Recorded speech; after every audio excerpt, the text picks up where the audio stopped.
Hello, my name is Ann Gritch, and I'm delighted to welcome you to this segment of the oral history of the Diocese of San Jose. And with me is Elizabeth Lilly. Liz has been involved in the diocese for many years and made huge contributions to the Church of San Jose. So I'm delighted that you're here.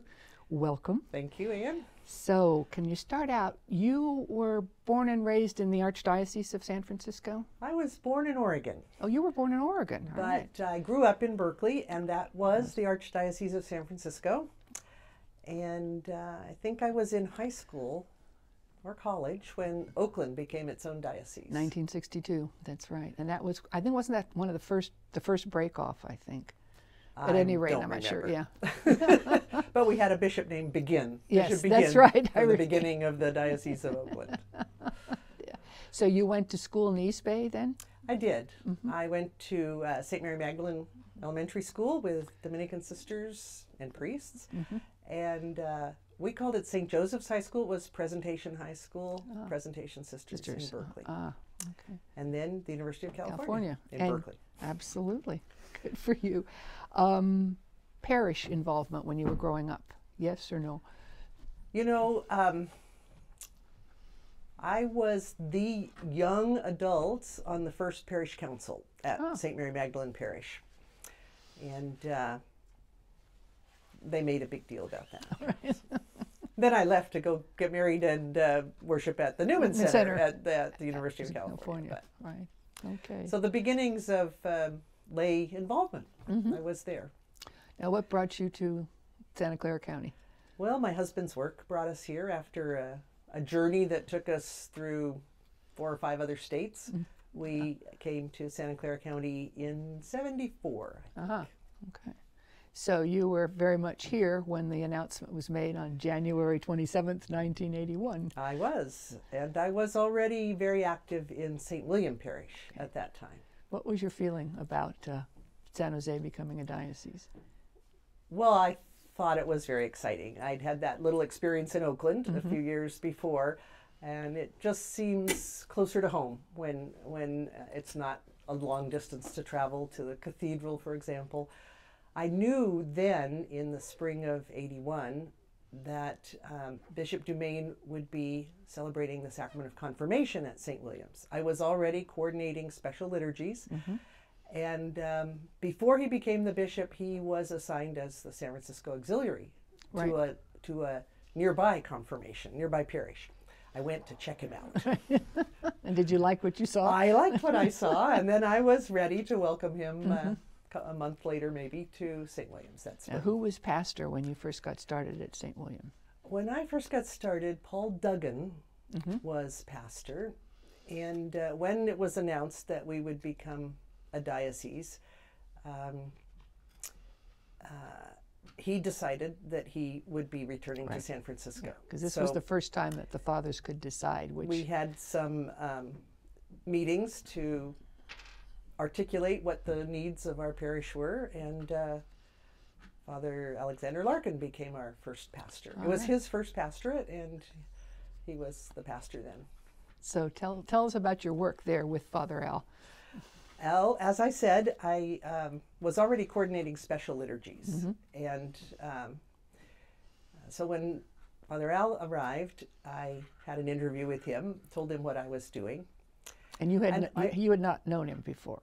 I knew who he was. I had gone to a talk he had given at a nearby parish. But I also was directing the Catechumenate at that point. And so... Which was fairly new. It was very new. And I met with Father Larkin, told him I was doing these 2 ministries. And that was fine. And not too long later, a few months later, he called me into his office and he said, I think I've told you this before. And I said, what are you talking about? And I'll tell you if you told me. And he said, I think that your catechumenate work is your job, and your liturgy work is your... No, it was the other way around, maybe. Liturgy is your job, and catechumenate is your volunteer job. And I said, well, you haven't told me that before, and 2, I don't think of it that way, because my husband and I, from 1970 on, had done marriage prep in parishes where we lived. We'd done baptismal prep. We'd worked on marriage encounters. And I had a clear sense that what I was doing with the catechumenate was much deeper and had a much longer term. How did you get involved in initiation ministry at the beginning? In the late 70s at St. William, we had priests from St. Patrick's Seminary assisting with us. And one of them, Father Bob Gavin, was conducting a Lenten service, Wednesday nights in Lent. And a friend of mine, a parishioner, Marilyn Neary, and I were working with him. And he was bringing us some wonderful prayers about conversion. And he told us that he had gotten them from this brand new document called the Rite of Christian Initiation of Adults. And both of us were so excited about that he then told us about a workshop that was happening at Holy Names College in Oakland. And we went to that. We got the parish to send us to that. Wow. And when we came back, Marilyn was the working more in catechetics with children. I rang on the doorbell of the parish office and said, I'd like to work with the adults. That's how it got started. It's wonderful. Yeah. And that workshop had Christiane Brusselmans and Jim Dunning and the big names. Ray Kemp, quite a number of the early leaders who really instructed so many of us, introduced us and formed us to be catechumenal ministers. Well, you really became Madam Catechumenate in the Diocese of San Jose. In fact, you sent me to a forum workshop at San Damiano in Danville. Our deacon and I went. But tell us. Well, and you and I also went to a diocesan leaders. We did in St. Louis. Across the river. Across the river from St. Louis. Yes. That's right. Yeah. That's right. But how did your involvement from the parish then move to the diocese and then to the national stage? Well, part of, so you want the catechumenal, but it's tied with the liturgy. Because Sure. I've always been approached the rite of Christian initiation of adults as a liturgist. And part of being a brand new diocese, a new liturgy commission was formed. And so that must have been about 82. I don't know, don't remember exactly. But I was invited to be on that first liturgy commission, along with my pastor, Father Al Larkin, and our associate, who is Father John Olivier. So we were quite well represented, and I was quite honored to be with them and people from all over the county, all over the diocese. So that was the beginning of my feeling at home in the diocesan church. So it started as a member of the liturgical commission. We soon formed a catechumenate committee as part of the standing committees, I believe, of that commission. Can I interrupt for a minute? Yeah. Father Terry Sullivan has been with us, and he talked about the round table at St. John Vianney, how that discussion just of bringing the catechumenal directors together. Well, I have a very clear memory of how that started for me. Again, Bishop Dumaine had come to the parish for confirmation, high school confirmation, and we were at dinner afterwards, and he got up to leave, and I went and stood in his way for a moment and said, Bishop, this is wonderful, but I really want to tell you that I think that the future is with the RCIA. And he turned then not away from me, but turned to really direct his attention to me, and he said, call Father Terry Sullivan. So I did the next day, and I was invited to that first. He said, the bishop said, I've asked Father Sullivan to bring together the people that are working in that. Yeah, that's wonderful. So across the bay, and some of the leaders that were there were the two Ruths, Ruth Dunn and Ruth Scott? Ruth Spencer, from St. Justin's and Holy Family. So again, building the network across the county. It was wonderful. And then you got very much involved in the national stage, which was wonderful. We felt very proud as the Diocese of San Jose. Yes. These leaders that I mentioned were at the Holy Names Institute that I attended, began to offer more institutes. And they offered one in our Hills at Presentation Center here that I went to. It was a more advanced, I think it was called Beginnings and Beyond by that time. And that was the first one nationally that was in 2 languages, English and Spanish. You know, I'm not sure, I don't remember. I worked on it. That very first one. But after that, they hosted several more at Presentation Center, and I became the local coordinator. So I arranged for pickups from the airport and helped with the room arrangements and various things as the on-site person. By then, the catechumenal people had formed a group called the North American Forum on the Catechumenate. And so I worked for them in that regard. My roommate at one of those institutes here at Presentation Center was Karen Hinman, who then was hired as staff to work with Jim Dunning. And she edited several books. I was invited to contribute to the books, Breaking Open the Word, Catechumen's Lectionary, one about the pre-catechumenate called Come and See. And then through that network, I was invited to be a team member, and I got to travel to Kentucky and Cincinnati, Ohio. We were always supposed to arrive the day of the workshops that would start at 4 in the afternoon. And I would say, you have to pay another hotel night because there's no way you can get these places from the West Coast. It takes all day with the hour changes. So and then that, you know, we both went to the diocesan leaders. We did. That was a week at least. It was. It was a good long session. And our diocese has always done the diocesan liturgies very well. Like the rite of election, you and I worked on for years. The scrutinies in the parishes. We've done some very good things. Yeah. And we had lively times planning that and learning as we went. And that was the thing I treasured most about our network here. We really learned from each other. Yeah.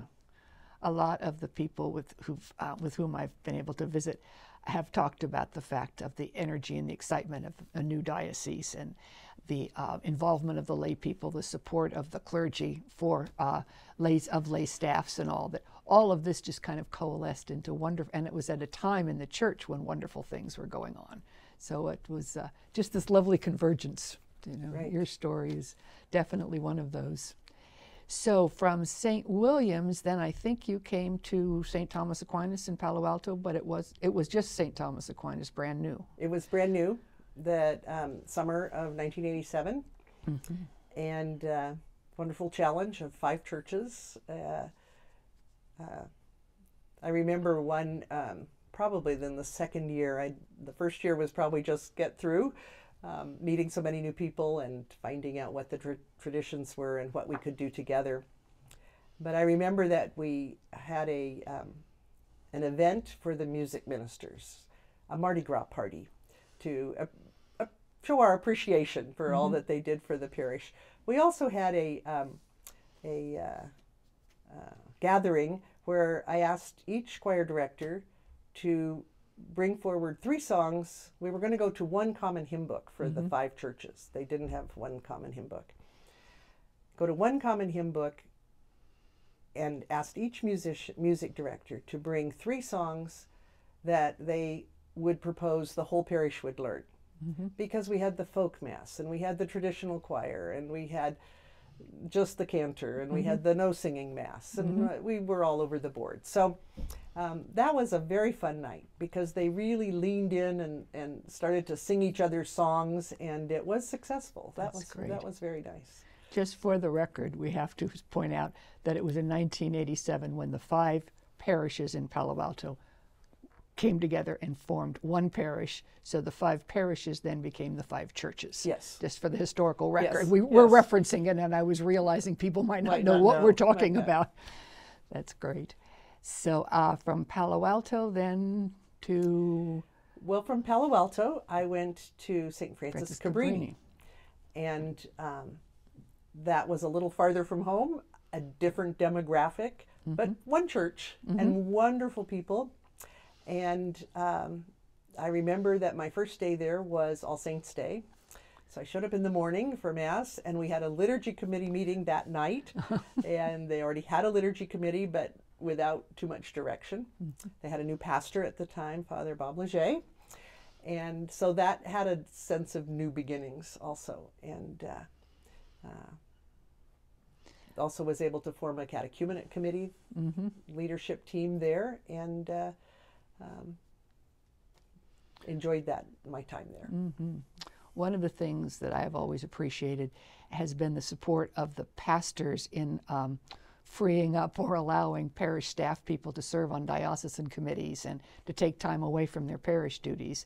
I'm thinking Father Al Larkin was wonderful that way. Father Leger was terrific. So tell me something about the committees that you served on. So I told you about the first one, yes, the Liturgy Commission. And I was on that commission probably through 86 or 87. I know that I was vice chair and chair for a little bit at the end of my stint there. But that led to the Environment and Art Committee, which I served on for probably 20 years, and also the Catechumenate Committee. So when I was not on the commission, I still was active in the committee work related to the commission. But two other really special and long-term committees that I served on in the late 80s, early 90s. The first one I don't remember the name of, but we were convened by John Sandersfield, Father Sandersfield, and we were to explore ways for lay ministry formation and maybe deeper adult faith formation. He was the chair of that committee for a while, and then Father Kevin Joyce became the chair. We met for a total of about 18 months, I recall. Before I get to the outcome, one of the treasures I learned from Father Joyce, we would meet for maybe an hour and a half or 2-hour meetings, because people came from all over the diocese for these. But we spent at least 20 minutes breaking open the Word before each meeting. And it was a sizable commitment of time. People weren't used to that for committee work, but it was so fruitful. And what that committee worked on eventually became the Institute in Leadership for Ministry. Not immediately. No, it took a little while. But that I learned about tilling the soil and the seed planting and the patience to nurture but wait, and great fruit, obviously. The other one had a similar outcome, and that was a committee headed by Father Phil McCrillis with Monsignor Mitchell, and that committee was studying not priestless parishes, but leadership, non-ordained leadership in parishes. And that, again, came out as the Minister of Parish Life position was founded on the work of that committee. So, and that again was about 18 months of work. We were both on that. We were on that. And then the Institute also set up a training program for priests who wanted to looked to being pastors and lay people who might be interested in Minister of Parish Life. And as I recall, that was about 1.5 years, 4 times a year. But I loved the fact that both the clergy and the lay folk were learning the same things at the same time in the same place. In the same place. Yeah. We almost rubbed shoulders, but I recall I was invited to attend those sessions. And I recall that the priests could self-nominate themselves. If you thought you might like to be a pastor, you were to come to this. The lay people had to be invited. Yes. But when we got into the room, the priests kind of sat together on one side. At least I remember that from several meetings. Well, so it took a little while. It took a little while, but we were there together. We were there together, exactly. During the course of your ministry, you also served as one of Bishop Dumain's Masters of Ceremonies. Sadly, Bishop Dumain is not able to be with us for a conversation, so we're asking people for stories and memories and just fun things or serious things about our Bishop Dumaine. So I would just ask you any great or fun stories about him. Well, the first challenge of being a master of ceremonies was that we had Father Kevin Joyce's outline for how to do this at the cathedral, and lots of processions and lots of incense, and 4 or 6 servers marching left and right and up and down. And luckily, when I was invited to become a master of ceremonies, I was one of 3 women, and we were all liturgists. And we just took a little bit more relaxed attitude toward our job and our presence in the sanctuary, I think. That's my impression. But we were recalling not too long ago, one time, I think it was a rite of election. As we said with the Catechumenate, we learned as we went, and we did make changes over the years to follow the rite more carefully, but also to enrich its engagement of people. But early on, I remember being in the sacristy with the bishop beforehand and going over the ritual with him. And he said, "It just seems to end. I think we should add the Our Father." And I said, "No, Bishop, the Our Father comes 3 weeks later," or whatever it was. And to leave it good enough alone that we were doing the right thing. And I don't know. He didn't say anything more. So, and we did not add the Our Father. So another time, I don't remember the detail, but he wanted something changed. And again, it was Chrism Mass. With liturgies, different people have different cues for when to move and sing and stand and sit. And I said, make note of that for next year, but we're not changing it now. 5 minutes before the liturgy. No, you know. And he abided by that. No, I remember his comment was, "Well, let me see if there's anything else that I can bother you with." It was a good experience. I had friends. One friend of mine said to me, "I saw you up there. Why are you there with the bishop telling you what to do? You know, why are you put yourself in that position?" And I said, "Oh, you have it all wrong. I tell the bishop what to do." I have a funny story to tell. And I retired. They didn't ask me to leave. I retired. On that same line, I have that same funny story. My daughter Anastasia, who, as you know, has developmental disabilities, was in the assembly once when I was serving as MC. Fine. So about 5-6 weeks later, she was talking with a friend and saying something about her mom in the church. And the friend said, "Well, is your mother a priest?" And Anastasia says, No, she tells priests what to do. So yeah, it's that same kind of, but you know, Bishop Dumaine was wonderful that way as far as empowering women, supporting women. I think we were one of the first dioceses to have women serving as MCs. And that was just a mirror of our chancery that had women in leadership positions. Exactly. So we were blessed. So, Minister of Parish Life, here you worked on that committee, and then you became one. Tell us about that. I became one in 2005, the end of 2005. But leading up to that, I had 2 opportunities to be the administrator pro tem. So that's hold the parish together while the pastor is on sabbatical. And that very much was my mindset. There was a pastor who had a vision, and I didn't change things. I had to just hold it. And when it came time to prepare the budget and it looked tight, well, he could deal with it when he returned. So in the fall of 2005, it became apparent that the parish would need a newly appointed leader, pastor. And there was a priest on sabbatical in Rome, and the bishop with his consultors decided to name Father Gary Thomas the new pastor, but not to interrupt his sabbatical. And that left a gap of time. And so I had worked on the committee. I had been to the training. I had had the experience of a total of a year's worth of administering a parish.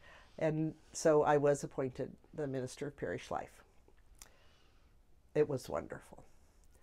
Nobody thought I knew too much. So I got more assistance from parishioners, retired COOs, and people with any number of skills came forward to offer their help. And we worked together. It was a very collaborative experience. We strengthened the parish mission statement. I think we turned over the parish in a very good situation to the pastor when he arrived. So I was very happy with that experience. What were you talked about the joys. What were some of the challenges? Let's see. There was perhaps more challenge just before I was appointed, because there was a consultation process for engaging the parishioners in getting a new pastor, and some of the people on that steering committee did not want a lay person in charge. But once I was, it was not a problem. Yeah. Did you have interaction with the neighboring pastors? Oh, I did, because part of that position is to have one priest as a mentor priest. I forget if it had a more specific title, but for me that was the dean in the neighboring parish. I think it was the dean in the neighboring parish. It was Father Justin Zawadzki, who was at St. Mary's Las Gatas. I was in Sacred Heart in Saratoga. We were doing a building campaign. I called Father Terry Sullivan at St. Lucy's, who I knew had done quite a lot of building, and checked a couple of things. It was about how much we would pay laborers. And I had some people on the finance committee that thought we should cut corners on the funding, and I said no, we're going to have a moral stand on this. And then another one said, Liz has spoken, guys, that's it. So I really did get a lot of support. And there was a time where I needed more priests to celebrate the liturgies, and several of them called me up and said if there's anything I can do, and I'd say yes. How about this day? How about 2 mornings a week? How about one Mass on Sunday? And again, everyone was very supportive. Yes, that's after work in parishes, you moved on to Catholic Charities. How did that happen? Well, as I said, the new pastor was arriving from Rome, and we had a nice couple of telephone calls while he was still in Rome. And he said, Liz, I'm so looking forward to working with you. And I said, well, no, Father Gary, when you arrive, I will leave. Oh, I think it would be nice to work together. No, when you arrive, I will leave. You're the new pastor. I'm the old pastor. If I stay and we have any kind of disagreement, then, or if something goes the way I had said, people will say I had too much authority. And so, no, I will be moving. So I thought maybe I'd retire. I was able to celebrate my 25 years of parish ministry in this diocese. I just matched the diocese. This was the summer of 2006. And I thought I might retire. And then I became aware of a new position. There was a new director of Catholic Charities who just had arrived the November before. And he and the board had created a new position which was called the Director of Community and Parish Partnerships. And I thought, well, I've worked for a nonprofit for 25 years. And I know the word parish, so maybe I'll go apply for that job. And I got it, and truly parish was the only word I knew in my job title. But I served there. My job was to reintegrate parishes to Catholic Charities and Catholic Charities to the parishes. And it's an ongoing job.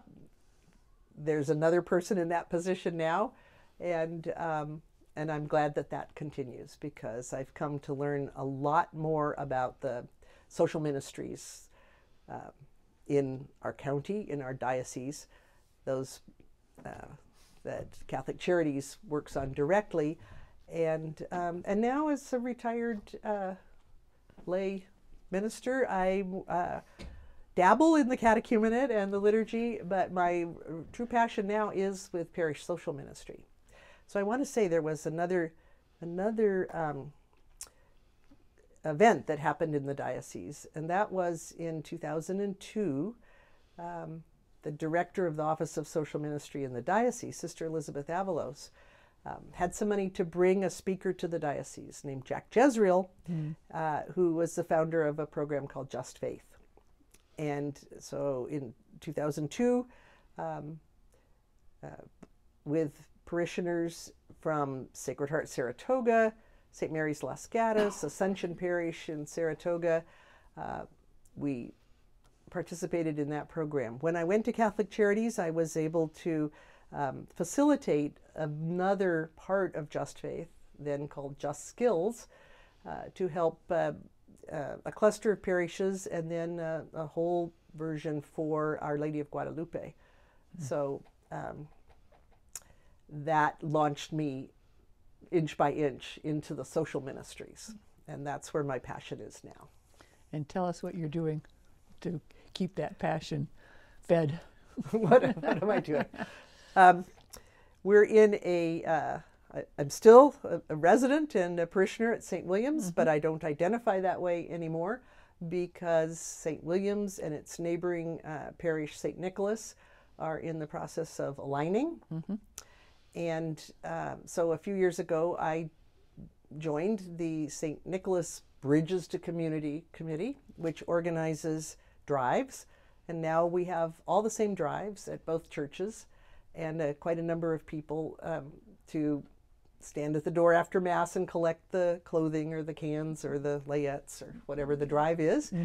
I also, starting with my work at Catholic Charities and now continuing in our deanery, I'm a greeter for a tax preparation service for low income. And we miss you because we miss your Spanish. But every year we get wonderful new people, and such a joy. We also, in Lent, make sandwiches for our cathedral's window at their social ministry. So any number of things. You were doing something about hunger. I can't think of the name of the program, where people simulate poverty simulation. Oh, poverty simulation. That came out of my work at Catholic Charities. And I started in Catholic Charities in the fall of 2006, and I retired just a month short of 4 years in 2010. But I stayed on to facilitate the poverty simulation. It's what a simulation is, a role-playing exercise where middle class and wealthy people take on a role for an hour as someone who has to struggle to make ends meet, with some assets but lots of responsibilities. So I'm still doing that, and we've engaged a few more people in the diocese to assist at those and also to facilitate them. So in different parishes and different areas of our diocese? We do this program for anyone who will ask us, and the people who bring us in to do this are usually the social ministry groups of congregations. So we have worked in synagogues and with the Methodists and the Presbyterians and the Lutherans and other non-denominational churches. We've worked, we're in the regular curriculum now for several of our Catholic high schools. Wonderful.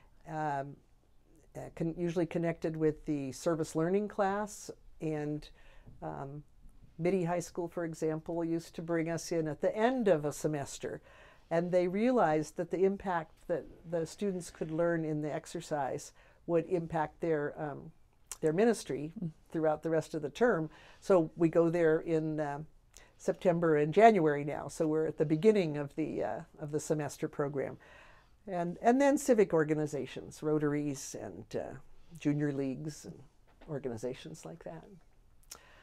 And so you've not lost your enthusiasm for ministry in the Diocese of San Jose, or your energy.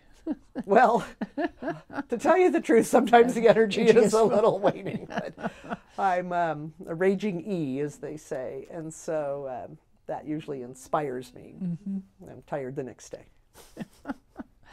Anything else we should be talking about? Hopes for the diocese, future things?